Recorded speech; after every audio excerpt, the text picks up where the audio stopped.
Hi guys, welcome back to my channel. So for today's video, I have a review on the new Wahala 2 eyeshadow palette from Juvia'S. You guys, I was not expecting this, and when I tell you guys, this was literally not what I thought would follow behind the original Wahala palette. This is the first one right here, and she was so hard to get, you guys. Like, she was supposed to be limited edition. She kept coming back a couple of times, but I finally got her during quarantine. Let me show you guys the original Wahala palette compared to the new one, because they're different. The original Wahala palette from Juvia'S is the first palette that they introduced us with their pressed glitter formula, and of course there's quite a bit in the new one. There's 4 pressed glitters in here. There's a triochrome, like a duochrome, but there's 3 different shifts in it, so it's a trichrome. I don't even know if I'm saying that right. I guess that's what it's called. But yeah, like, I use this all over the lid today. I did do a full look using all Juvia'S products, so everything you see on my face is all from Juvia'S, and it's one of those looks where you just gotta trust the process. Seriously, you just gotta trust the process. This Wahala palette does retail for $38, and if that's not correct, then I will put it on the screen somewhere. This is definitely not my favorite color story from Juvia'S. The formula, of course, is really good, but it's just, this is not a color story I would really assume to be like really dramatic. When I first saw a sneak peek of this, I was a little bit confused on the whole color story of it. Don't get me wrong, there's some really gorgeous shades in this palette. I just was really confused because when you see the original one, you're like, dang, she's cute, she's different, there's so much you can do with this. There's a lot you can do with this one as well, but it's just not as fun and interesting as the original Wahala, which I think this one is superior. You know what they say, the second one can't really compare to the first one, but these are different. This is like Juvia'S' first palette with this many pans in here. That's really awesome. I love that they did square. This is so different. This is like when ColourPop decided to do square pans. Yeah, if you guys want to see me using a full face of Juvia'S and using this new palette and putting it to the test, then keep on watching. Alright, so we're going to start off with the shade Yob, and I'm going to place this shade in the crease as my transition shade.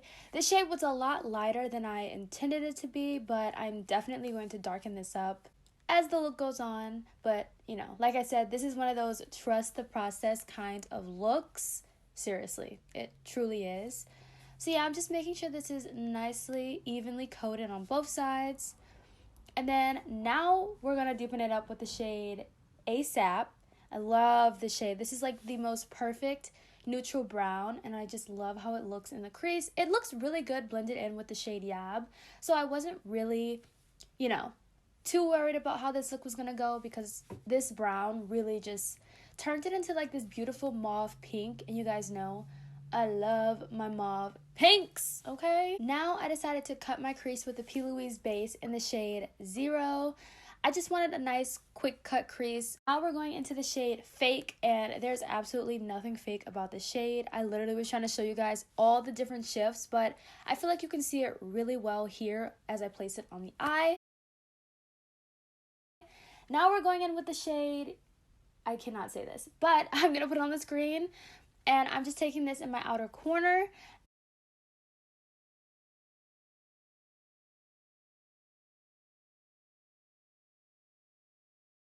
Now I'm taking my Juvia'S foundation. I am in the shade Melwai, which is 230. I'm sorry if I'm saying these names incorrectly. I really apologize.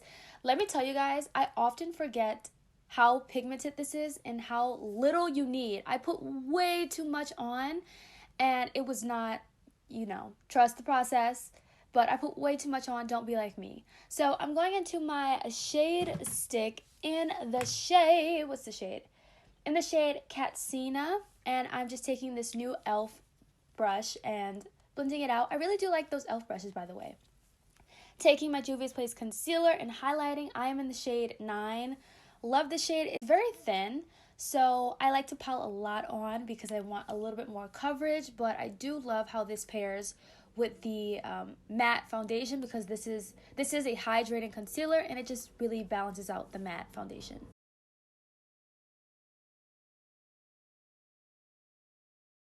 Next, I'm going into my Juvia'S setting powder in the shade Kalahari, And I'm not the biggest fan of this setting powder, but it definitely did do the trick for this look in particular.